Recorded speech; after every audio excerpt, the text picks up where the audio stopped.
ఏ ఊరు నుంచి వచ్చారు? అక్కడ కాకానుందా?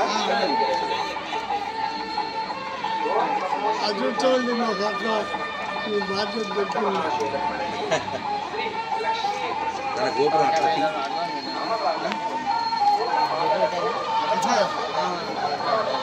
మనిషి కోటి ఇవ్వకూడదు, భార్యాభర్తలు కదా.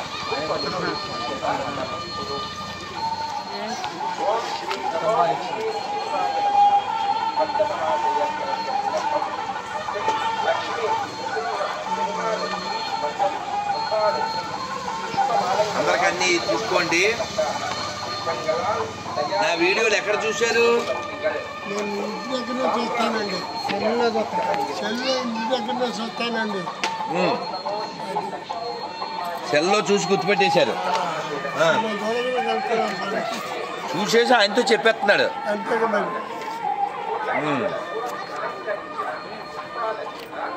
చాలా. మీ పేరు?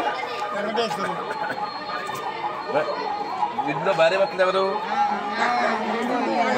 పోనీ ఎవరి కుటుంబానికి వాళ్ళు తీసుకోండి, ఎవరి కుటుంబానికి వాళ్ళు అన్ని రకాలు తీసుకోండి నాన్న.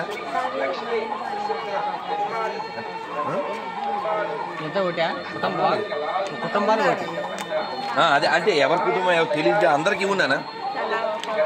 ప్రతి కుటుంబానికి ఒకటి ఇవ్వండి, అన్ని రకాలు ఇవ్వండి, అన్ని రకాలు ఇవ్వండి. మీకు ఆనందం కదా? మాకు మీలాగా ఆ గుంటూరు కాడ రామయ్య గారు ఉన్నారు. మీలాంటి పెద్దలు సమాజం కోసం ఆలోచిస్తే ఇలాంటి దేవాలయాలు మనం కట్టించగలమా అండి? అక్కడ చూడు, రెండో పని చేయద్దు. మనం కట్టించగలమా? కాపురమే సరిగా చేయలేరు, గోపురం ఏం కట్టిస్తారు? అవునా కదా కదమ్మా? కాబట్టి మన రాజులు, మన ఆచార్యులు, గురువులు అలాంటి గుళ్ళు కట్టించి ఇలాంటి పచ్చని ప్రకృతిలో మన కూడా ఆ నరసింహస్వామి యొక్క కృపను పొందాలని వాళ్ళు ఎంతో మన కోసం ఊహించి ఆలోచించి చేశారు. ఇంత గొప్ప దేవాలయాలు వదిలేసి, ఇంత గొప్ప క్షేత్రాలు విడిచిపెట్టి ఏందో ఎక్కడికో దూరి ఏదో చేస్తున్నారు. అందుకని మన పిల్లలకు చెప్పాలి, మన కుటుంబంలో ఉన్న వాళ్ళకి చెప్పాలి, మన సంస్కృతి ఎంత గొప్పది, మన దేవాలయాలు ఎంత గొప్పవి, ఈ క్షేత్రాలు ఎంత గొప్పవి. ఇలాంటి పెద్దలు ఆ పని చేస్తే ఊళ్ళో ఉన్న దేవాలయాన్ని కాపాడుకుంటే చాలు. ఇంట్లో దీపం పెట్టాలా, ఇంటి ముందు కల్లాపి జల్లి ముగ్గు పెట్టాలి, ఆడపిల్లలు ఉంటే మొహాన్ని బొట్టు పెట్టాలి, మన ఊళ్ళో దేవాలయాన్ని కాపాడుకోవాలి. ఈ పని చేస్తే చాలు. అందరు మంత్రం చెప్పండి. హరే కృష్ణ. వీడు కార్డు మాత్రమే ఇవ్వలేదు ఎవరికైనా. చెప్పండి నాన్న, హరే కృష్ణ, హరే కృష్ణ, కృష్ణ కృష్ణ, హరే హరే, హరే రామ, హరే రామ, రామ రామ, హరే హరే. పోయిందా? ఇంతసేపు అయింది, స్టిక్కర్ అవ్వలేదు మావాడు. అందరికి స్టిక్కర్ వచ్చిందా? వీరికి రాలేదు, వీరికి తెలుగు స్టిక్కర్ రాలేదు. తెలుగు ఉంటే వచ్చు కదా.